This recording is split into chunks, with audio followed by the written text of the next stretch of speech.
ओम श्री परमात्मने नमः। श्री महाभारतम शांति पर्व राजधर्मानुशासन पर्व प्रथमोध्याय। युधिष्ठिर के पास नारद आदि महर्षियों का आगमन और युधिष्ठिर का कर्ण के साथ अपना संबंध बताते हुए कर्ण को शाप मिलने का वृतांत पूछना। अंतर्यामी नारायण स्वरूप भगवान श्री कृष्ण, उनके नित्य सखा नरस्वरूप नरश्रेष्ठ अर्जुन, उनकी लीला प्रकट करने वाली भगवती सरस्वती और उनकी लीला का संकलन करने वाले महर्षि वेदव्यास को नमस्कार करके जय महाभारत का पाठ करना चाहिए।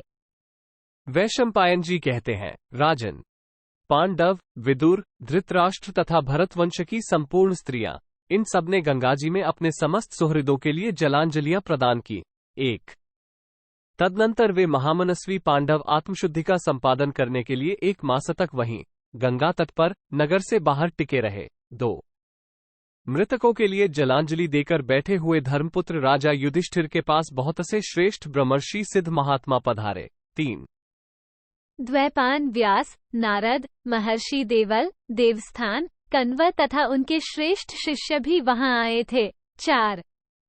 इनके अतिरिक्त अनेक वेदवेता एवं पवित्र बुद्धि वाले ब्राह्मण, गृहस्थ एवं स्नातक संत भी वहां आकर कुरुश्रेष्ठ युधिष्ठिर से मिले। 5।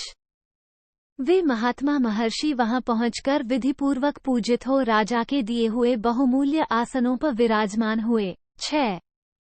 उस समय के अनुरूप पूजा स्वीकार करके वे सैकड़ों हजारों ब्रह्मर्षि भागीरथी के पावन तट पर शोक से व्याकुलचित हुए राजा युधिष्ठिर को सब ओर से घेरकर आश्वासन देते हुए यथोचित रूप से उनके पास बैठे रहे। 7, 8। उस समय श्री कृष्ण द्वैपायन आदि मुनियों के साथ बातचीत करके सबसे पहले नारद जी ने धर्मपुत्र युधिष्ठिर से कहा, 9।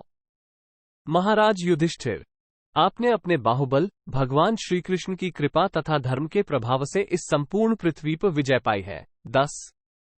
पांडुनंदन, सौभाग्य की बात है कि आप संपूर्ण को भय में डालने वाले इस संग्राम से छुटकारा पा गए। अब क्षत्रिय धर्म के पाल में तत्पर रहकर आप प्रसन्न तो हैं ना? 11। नरेश्वर, आपके शत्रु तो मारे जा चुके, अब आप अपने सुहृदों को तो प्रसन्न रखते हैं ना? इस राज्य लक्ष्मी को पाकर आपको कोई शोक तो नहीं सता रहा है? 12।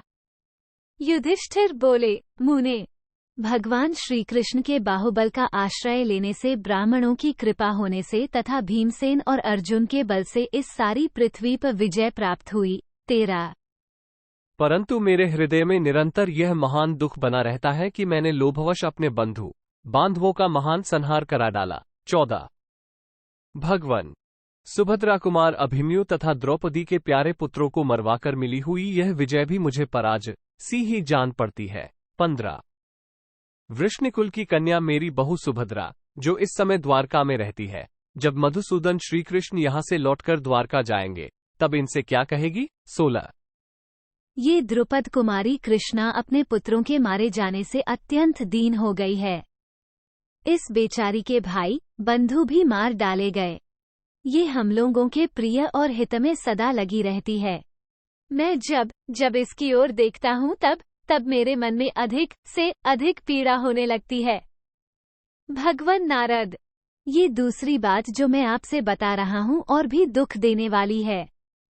मेरी माता कुंती ने कर्ण के जन्म का रहस्य छिपाकर मुझे बड़े भारी दुख में डाल दिया है। 18। जिनमें 10,000 हाथियों का बल था, संसार में जिनका सामना करने वाला दूसरा कोई भी महारथी नहीं था, जो रणभूमि में सिंह के समान खेलते हुए विचरते थे, जो बुद्धिमान, दयालु, दाता, संयमपूर्वक व्रत का पालन करने वाले और धृतराष्ट्र पुत्रों के आश्रय थे। अभिमानी, तीव्र पराक्रमी, अमरशील, नित्य रोष में भरे रहने वाले तथा प्रत्येक युद्ध में हम लोगों पर अस्त्रों एवं वाग्बाणों का प्रहार करने वाले थे, जिनमें विचित्र प्रकार से युद्ध करने की कला थी, जो शीघ्रतापूर्वक अस्त्र चलाने वाले, धनुर्वेद के विद्वान तथा अद्भुत पराक्रम कर दिखाने वाले थे। वे कर्ण गुप्त रूप से उत्पन्न हुए कुंती के पुत्र और हम लोगों के बड़े भाई थे। ये बात हमारे सुनने में आई है। 19, 21।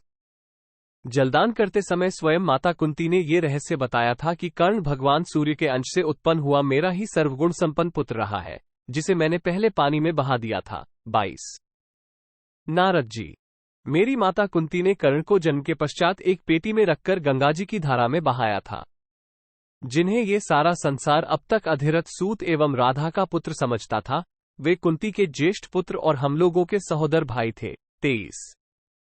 मैंने अनजान में राज्य के लोभ में आकर भाई के हाथ से ही भाई का वध करा दिया। इस बात की चिंता मेरे अंगों को उसी प्रकार जला रही है जैसे आग रुई के ढेर को भस्म कर देती है। 24। कुंती नंदन श्वेतवाहन अर्जुन भी उन्हें भाई के रूप में नहीं जानते थे। मुझको, भीमसेन को तथा नकुल, सहदेव को भी इस बात का पता नहीं था, किंतु उत्तम व्रत का पालन करने वाले कर्ण हमें अपने भाई के रूप में जानते थे। 25। सुनने में आया है कि मेरी माता कुंती हम लोगों में संधि कराने की इच्छा से उनके पास गई थी और उन्हें बताया था कि तुम मेरे पुत्र हो, परंतु महामनस्वी कर्ण ने माता कुंती की यह इच्छा पूरी नहीं की। 26, 27। हमने ये भी सुना है कि उन्होंने पीछे माता कुंती को ये जवाब दिया कि मैं युद्ध के समय राजा दुर्योधन का साथ नहीं छोड़ सकता, क्योंकि ऐसा करने से मेरी नीचता, क्रूरता और कृतघ्नता सिद्ध होगी। 28। माताजी, यदि तुम्हारे मत के अनुसार मैं इस समय युधिष्ठिर के साथ संधि कर लूं तो सब लोग यही समझेंगे कि कर्ण युद्ध में अर्जुन से डर गया। 29। अतः मैं पहले सम्रांगण में श्रीकृष्ण सहित अर्जुन को परास्त करके पीछे धर्मपुत्र युधिष्ठिर के साथ संधि करूंगा, ऐसी बात उन्होंने कही। 30।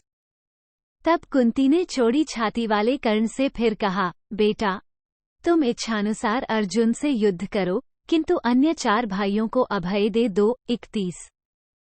इतना कहकर माता कुंती थरथ कांपने लगी। तब बुद्धिमान कर्ण ने हाथ जोड़कर माता से कहा, देवी, तुम्हारे 4 पुत्र मेरे वश में आ जाएंगे तो भी मैं उनका वध नहीं करूंगा। तुम्हारे 5 पुत्र निश्चित रूप से बने रहेंगे। यदि कर्ण मारा गया तो अर्जुन सहित तुम्हारे 5 पुत्र होंगे, और यदि अर्जुन मारे गए तो वे कर्ण सहित 5 होंगे। 32, 33। तब पुत्रों का हित चाहने वाली माता ने पुनः अपने ज्येष्ठ पुत्र से कहा, बेटा, तुम जिन 4 भाइयों का कल्याण करना चाहते हो उनका अवश्य भला करना। ऐसा कहकर माता कर्ण को छोड़कर घर लौट आईं। 34, 35। उस वीर सहोदर भाई को भाई अर्जुन ने मार डाला।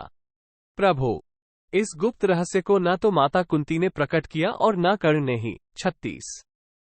द्विज श्रेष्ठ, तदनंतर युद्धस्थल में महाधनुर्धर शूरवीर कर्ण अर्जुन के हाथ से मारे गए। प्रभु, मुझे तो माता कुंती के ही कहने से बहुत पीछे यह बात मालूम हुई है कि कर्ण हमारे ज्येष्ठ एवं सहोदर भाई थे। मैंने भाई की हत्या कराई है, इसलिए मेरे हृदय को तीव्र वेदना हो रही है। 37, 38। कर्ण और अर्जुन की सहायता पाकर तो मैं देवराज इंद्र को भी जीत सकता था। कौरव सभा में जब दुरात्मा धृतराष्ट्र पुत्रों ने मुझे बहुत क्लेश पहुंचाया, तब सहसा मेरे हृदय में क्रोध प्रकट हो गया, परंतु कर्ण को देखकर वो शांत हो गया। 39। जब द्युत्सभा में दुर्योधन के हित की इच्छा से वे बोलने लगते और मैं उनकी कड़वी एवं रूखी बातें सुनता, उस समय उनके पैरों को देखकर मेरा बढ़ा हुआ रोष शांत हो जाता था। 40, 41। मेरा विश्वास है कि कर्ण के दोनों पैर माता कुंती के चरणों के सदृश थे। कुंती और कर्ण के पैरों में इतनी समानता क्यों है? इसका कारण ढूंढता हुआ मैं बहुत सोचता, विचारता, परंतु किसी तरह कोई कारण नहीं समझ पाता था। 42। नारद जी, संग्राम में कर्ण के पहिए को पृथ्वी क्यों निगल गई और मेरे बड़े भाई कर्ण को कैसे ये शाप प्राप्त हुआ? इसे आप ठीक ठीक बताने की कृपा करें। 43। भगवान, मैं आपसे ये सारा वृतांत यथार्थ रूप से सुनना चाहता हूँ, क्योंकि आप सर्वज्ञ विद्वान हैं और लोक में जो भूत और भविष्य काल की घटनाएं हैं उन सबको जानते हैं। 44।